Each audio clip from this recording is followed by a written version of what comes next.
왜 감사해야 하는가, 이런 제목으로 말씀을 드리고자 합니다. 오늘 설교가 좀 딱딱할 수 있습니다. 그러나 구약시대에는 맥주절, 이 감사주일을 어떻게 보냈는가, 그 어떤 방법을 하나님 앞에 예배를 드리고 제사를 드리는가를 우리가 묵상해 보고자 합니다. 먼저 우리가 혹시나 인터넷이나 책을 보게 되면 오늘 이 맥주절을 다른 말로는 칠칠절, 또 다른 말로 오순절, 이 세 말이 똑같은 말인데 혹시 이 잘못되어져 전파되고 기록된 것이어서 조금 여러분께 분명하게 말씀드리고 시작하고자 합니다. 먼저 오늘 15절과 16절, 레위기 23장 15절 16절을 먼저 한번 읽어보겠습니다. 안식일 이튿날 곧 너희가 요제로 곡식단을 가져온 날부터 세워서 7 안식일에 수요를 채우고 7 안식일 이튿날까지 합하여 50일을 계수하여 그랬습니다. 이 맥주절의 날짜는 어떻게 계수되느냐 하면 안식일 이튿날 그랬습니다. 곧 너희가 요제로 곡식단을 가져온 날부터 세어보아라 했습니다. 여기에 안식일 이튿날은 어느 날이냐 하면 유대인들의 첫 번째 절기의 시작은 6월절입니다. 1월 14일입니다. 그들의 절기로 이날은 너물유 너물월입니다. 그러니까 처음에 오시면 6월절이에요. 6월달에 절이는 절기가 그게 아니고 너물유 너물월, 영어로 패스오버라고 부르죠. 그래서 모든 하나님께서 애굽의 장자들을 다 죽이겠다. 그러면서 10번째 이스라엘 백성을 출애굽할 때 재앙을 내릴 때에 살고 싶은 사람들이 있다면 이스라엘 백성들에게 어린 양을 죽여서 어린 양의 피를 좌우 문술주와 윗뒷방, 십자가 모양이죠. 거기에다가 어린 양의 피를 발라라. 그러면 거기에 이스라엘 백성이든지 애굽 백성이든 간에 나는 그 피를 보고 그 장자를 죽이지 않고 그 첫 번째 동물을 죽여 넘어가겠다. 그래서 그것이 6월절입니다. 하나님께서 하나님의 백성을 건지는 방법이 뭐냐? 바로 우리가 이스라엘 백성이기 때문에 건진 것이 아니고 대대로 예수 믿었다, 교회 다니기 때문에 건진 것이 아니라 너희 속에 예수 그리스도를 구주로 믿는 그 피의 흔적이 있느냐, 믿음이 있느냐, 그걸 보시고 그것을 보시고 패스오버 넘어가신 것입니다. 아무리 유대인들, 이스라엘 백성이라도 그 하나님 말씀 믿지 못하고 어린 양의 피가 없으면 이스라엘 백성도 죽었을 것이고 애굽 백성은 혹 믿어서 그 가운데 어린 양의 피가 있으면 살게 되었을 것입니다. 그리고 난 뒤 일주일 동안 무교절을 지킵니다. 무교라는 말은 없을무 누룩 교자입니다.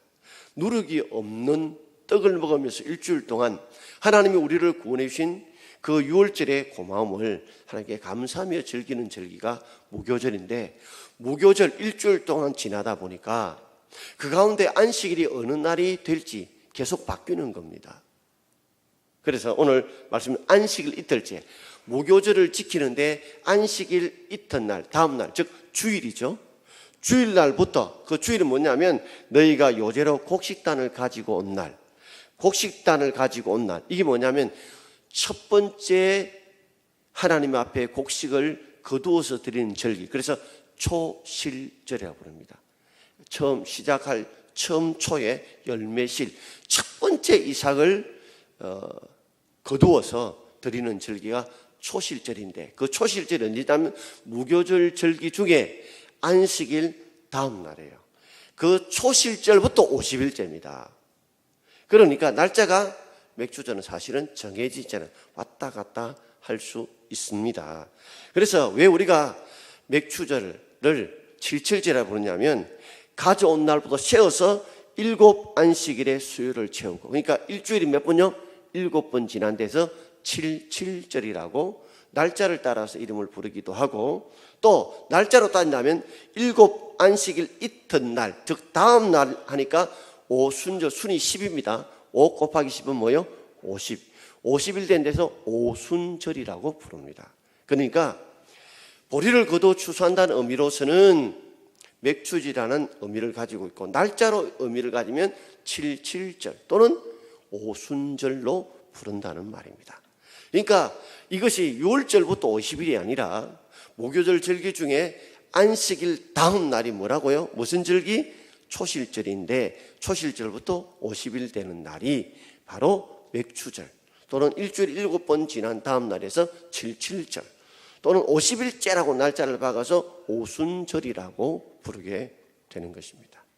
자, 오늘 그렇게 날짜 설명은 드렸고요. 자, 이제 말씀을 좀 드리고자 합니다. 우리가 감사한다는 게 이게 본능이 아닙니다. 은혜가 있어야 되고 의지를 가져야 감사하지. 사람의 본능은 그저 입만 열면 불평과 원망이 튀어나오는 것이 어쩌면 사람의 본능이 아닐까요? 1860년에 미시간 호수에 한 유람선이 암초에 부딪혀서 난파되어졌습니다. 그 배에 타고 있는 사람들이 수영할 수 있는 사람들은 빠져나가고 그중에 수영하지 못한 사람들이 살려다 허우적거리는 가운데에 그때 수영 선수였던 스펜서라는 사람이 무려 17명의 사람들을 건져서 구원을 해 주었습니다. 신문에 대서특필되었고 영웅이 탄생했다고 많은 사람들의 칭찬이 쇄도했습니다. 자, 세월이 한참 흘러서 어느 기자가 갑자기 궁금했던가 봐요. 그래서 이미 연로한 할아버지 되었던 스펜서를 찾아갔답니다. 제가 그때 궁금한 점이 있어서 한번 물어보려고 왔습니다. 뭡니까? 그렇게 17사람을 구원했는데 당신에게 감사로 찾아온 사람이 몇 명이었습니까? 누구였습니까? 물었더니 단 한 사람 어린 소녀만이 감사했지 나머지 사람들은 나를 찾아오지도 감사하지도 않았다는 그런 이야기를 읽어본 적이 있습니다. 우리 삶도 마찬가지입니다.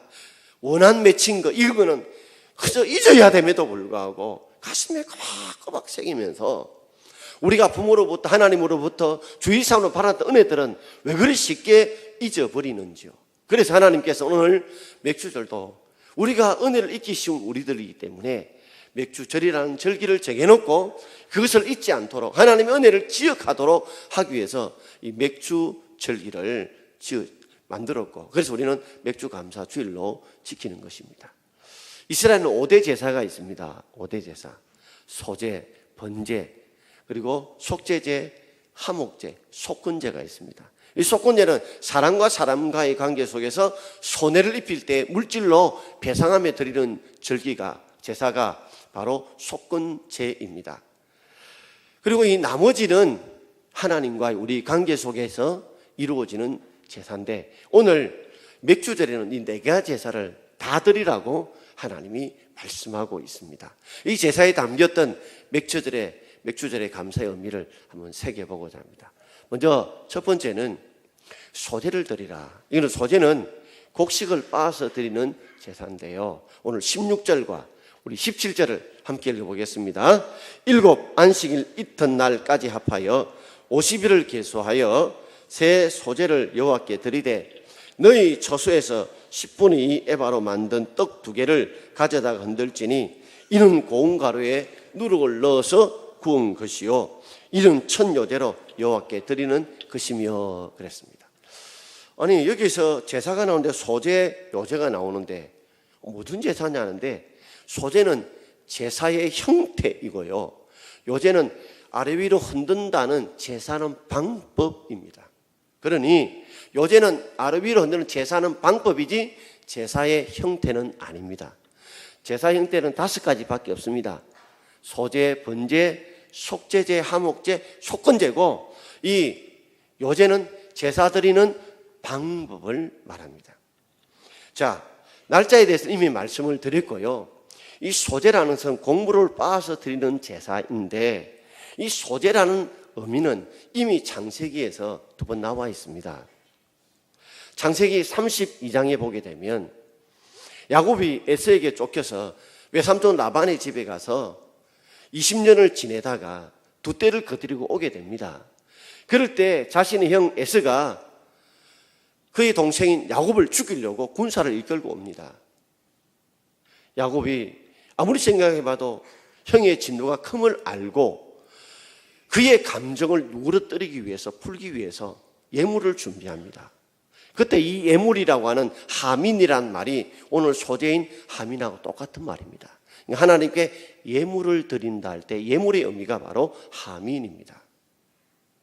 그리고 창세기 43장에 보면 7년 6년 때에 야곱이 가나안 땅에 먹고 살기가 너무 힘들었습니다. 그 아들, 죽었던 아들 요셉이 애굽에 국무총리로 있을 줄은 꿈에도 모르고 그 곡식을 얻기 위해서 예물을 준비해서 자신의 아들들을 보냅니다. 그때 이 예물도 하민이라고 하는 소재입니다. 그러므로 이 소재라는 말은 뭐요? 하나님 앞에 예물을 드린다는 의미를 가지고 있습니다. 그런데 맥주들의 이 예물을 드리는데 어떻게 드렸느냐 하면 하나님 앞에 드릴 때에 10분의 2 에바, 이건 양입니다. 양.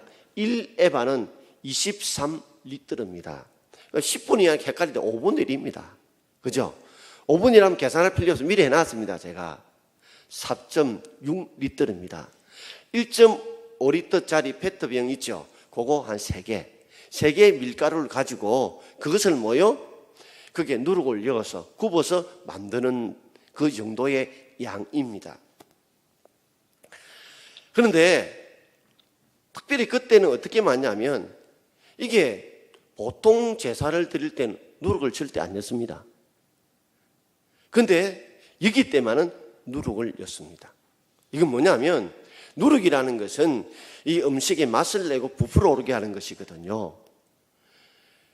그런데 이 하나님이 주신 은혜를 마음껏 이제는 좀 너희들이 빵이 부풀어 오르듯이 맛을 내듯이 그런 즐겁고 기쁜 마음으로 그렇게 하나님의 맥주들을 즐기라고 그렇게 해서 그들로 하여금 그 빵에다가 뭘 넣는 거요? 누룩을 넣도록 했습니다. 나머지 제사는 누룩을 넣지 않도록 해요.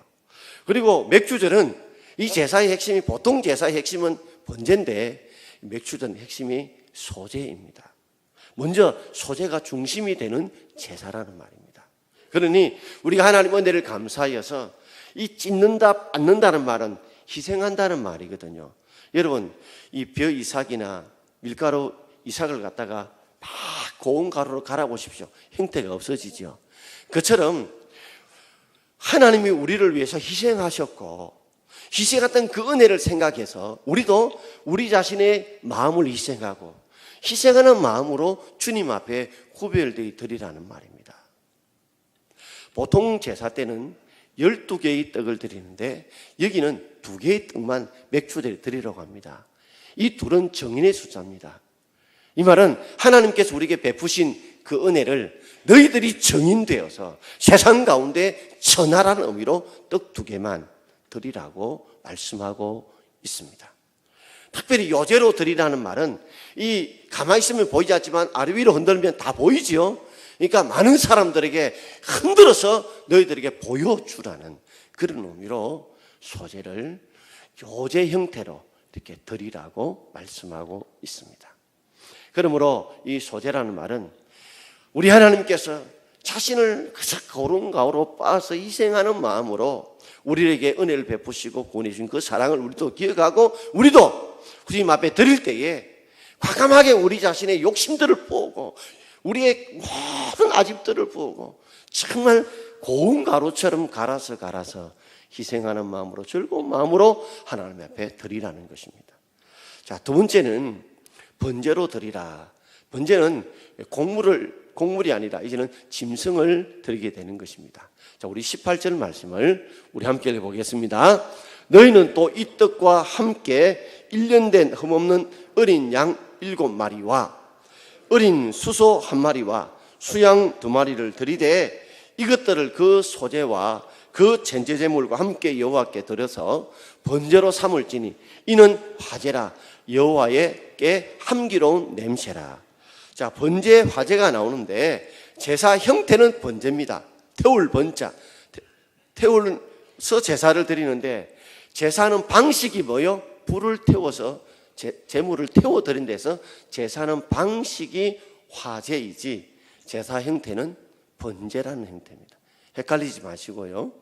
자, 여기에 번제를 드리는데 번제를 때 동물이 3종류의 동물이 나옵니다. 어린 양, 그리고 어린 수소, 그리고 수양, 이렇게 동물이 3마리 나오고, 그 짐승의 모든 합계는 전체 몇 마리입니까? 7마리, 2마리, 1마리 합치면 전체 10마리를 드립니다.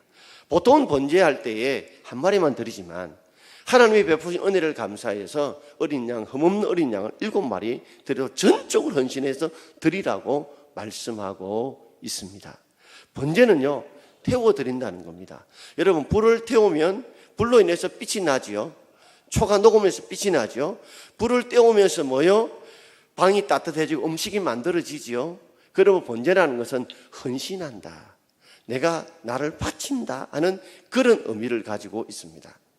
그럼 우리가 신학적인 의미로 이야기한다면 죄 많은 우리들, 도저히 용서받을 우리들을 향해서 예수님께서 헌신하신 것입니다.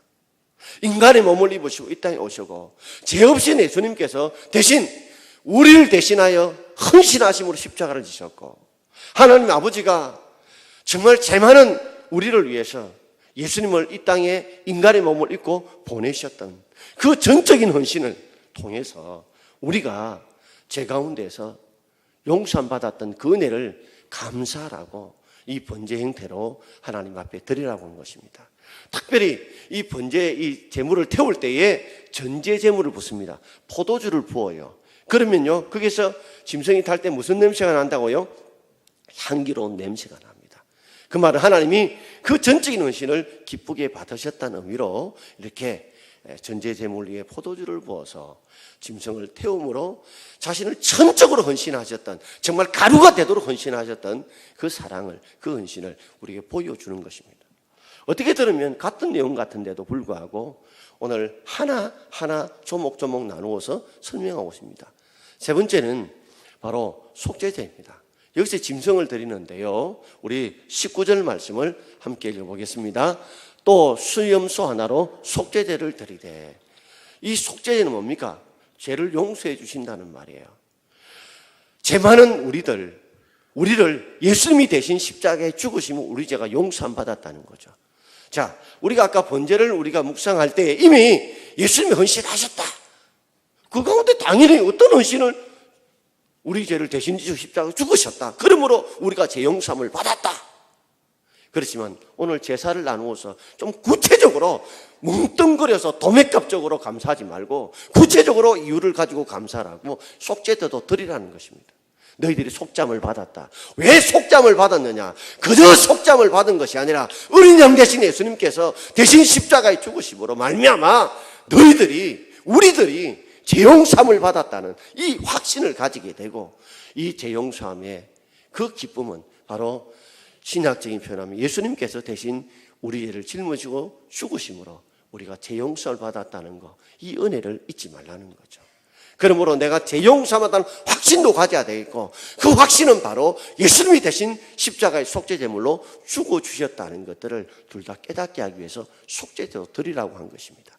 네 번째는 화목제물입니다. 이것도 짐승으로 드리는데요, 우리 19절 하반절 함께 읽어보겠습니다. 1년 된 어린 수양 2마리를 화목제물로 드릴 것이요, 그랬습니다.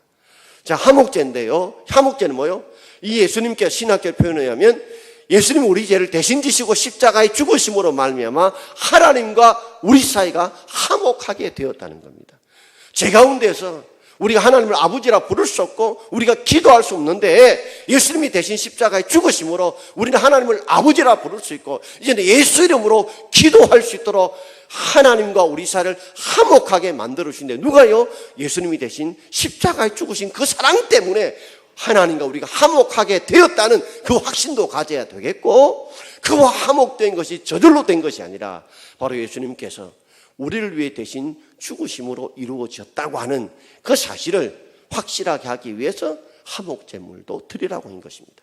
어떻게 보면 자, 소제, 번제, 속죄제, 화목제는 뭉뚱그리면 하나처럼 보이지만, 그러나 번제는 정말 자신이 가루로 희생했다는 그것을 보여주시고, 또한 이 번제는 자신을 다 태워서 헌신하는 모습을 보여주시고, 속죄제는 그러므로 우리의 죄가 용서함을 받게 하시도록 그 하나님이 이 번제된 이유가 뭐냐? 바로 죄 용서함을 위해서 한 것이고, 그러므로 하나님과 우리 사이가 뭐요? 화목하게 되었다는 것. 그러므로 우리는 그 주님 앞에 하나님의 감사도 돌려야 되지만 또한 나의 구원됨이 하나님의 은혜고 그러므로 내가 속잠을 받았고 내가 하나님 앞에서 화목하게 되었다는 그 기쁨과 확신을 가지고 살라고 이렇게 4가지 제사를 드리라고 한 것입니다. 자, 그러면서 이 제사는 어떻게 드려야 되느냐? 오늘 21절에 이렇게 말씀하고 있습니다. 같이 읽어봅시다. 이날에 너희는 너희 중에 성회를 공포하고 어떤 노동도 하지 말지니 이는 너희가 그 거주하는 각처에서 대대로 지킬 영원한 규례니라. 이날에 너희 중에 성회를 공포해라. 너희들 몇 명만이 그렇게 모여가지고 맥주들을 지키지 말고 온 백성들이 다 성회로 모이게 해라. 그래서 이 사실을 모든 백성들이 함께 공개적으로 함께 하나님께 예배를 드려라. 그리고 어떤 노동도 하지 마라. 이 말은 하나님께만 그날 예배를 집중해라. 그 하나님의 감사하는 마음으로 집중해라는 뜻이고, 왜 이렇게 해야 되냐면 이는 너희가 그 거주하는 각처에서 대대로 지킬 규례다. 너희들만 지킬 것이 아니고 너희 후손들도 대대로 우리가 은혜 받은 것, 우리가 구원받은 것, 우리가 속죄함 받은 것, 우리가 화목하게 된 것이 하나님의 은혜요 예수 그리스도의 죽으심의 은혜라는 것을 잊지 않도록 대대로 그 사실을 전파하라는 것입니다. 마지막으로 한 가지 더 22절 이렇게 덧붙이고 있습니다. 자, 22절 말씀입니다. 우리 함께 읽어봅시다. 너희 땅에 곡물을 벨 때에 밥 모퉁이까지 다 베지 말며 떨어진 것을 줍지 말고 그것을 가난한 자와 거르민을 위하여 남겨두라. 나는 너희의 하나님 여호와이니라. 자, 하나님 앞에 이렇게 우리가 예물을 드리면서 그리스도인이 놓지 말아야 될 것이 있다는 것입니다. 너희들 하나님 앞에 맥주를 드릴 때에 그때에 너희들이 곡식을 다 베지 말라는 거예요. 모퉁이는 좀 남겨두라는 겁니다. 왜 남겨둬야 될까요? 바로 가난한 자와 거루민들, 하나님께 드리고 싶어도 드릴 수 없는 자들이 있습니다. 이 거루민이라는 말은 자기 나라 땅이 아닌 이방 나라 땅에 살고 있는 사람들을 말합니다. 그 사람들도 하나님께 예배를 드리고 싶은데 드릴 재물이 없어요. 그러니 밥 모퉁이는 좀 남겨두라는 겁니다. 왜요? 그들이 배워서 그들도 하나님 앞에 이렇게 맥주들의 감사하는 절기를 드릴 수 있도록. 그리고 또 뭐요? 떨어진 이삭을 줍지 마라.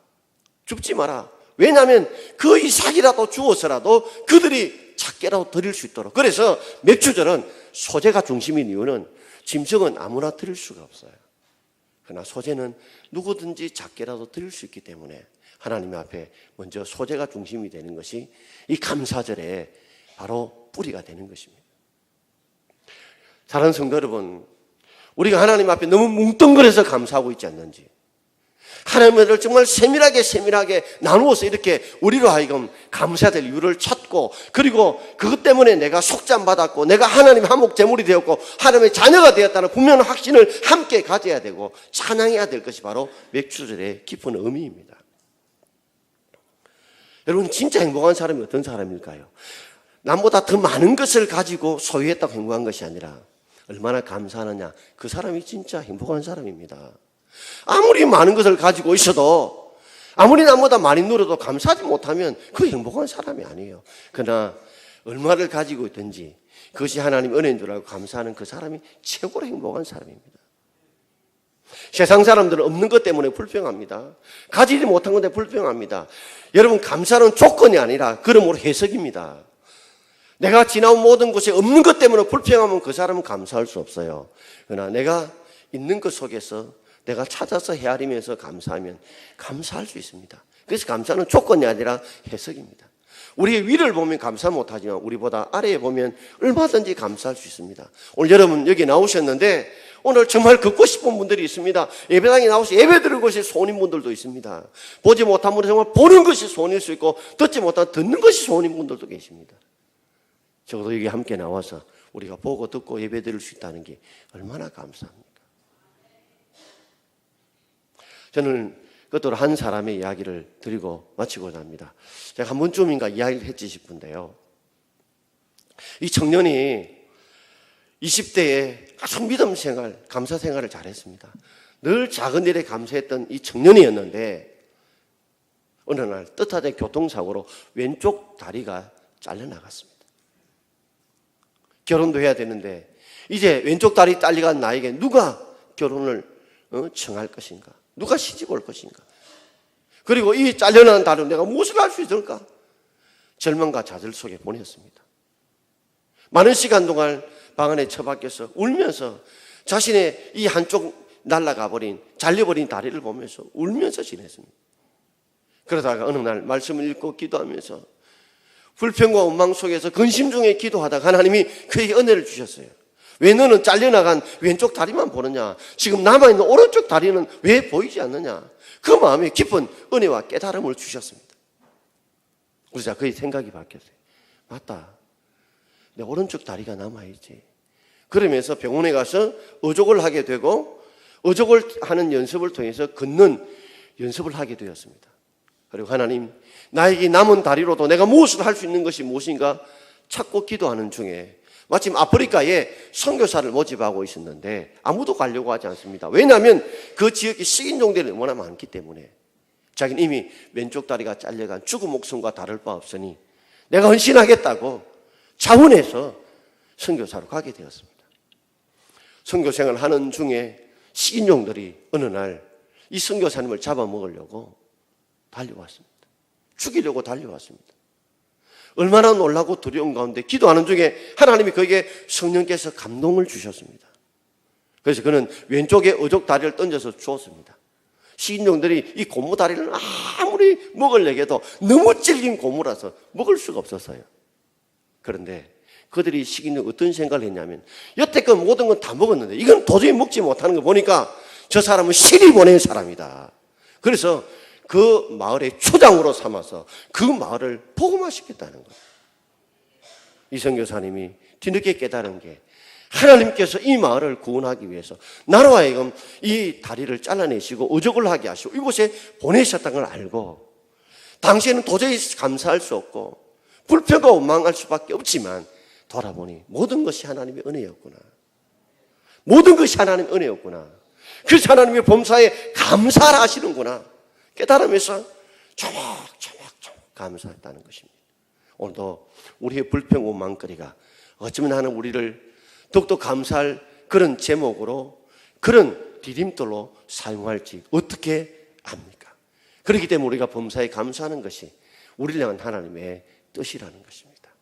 자, 오늘 우리가 마무리 지으면서 모든 것이 하나님의 은혜라는 우리 찬송을 함께 부르고 우리 한번 마무리해서 기도하겠습니다.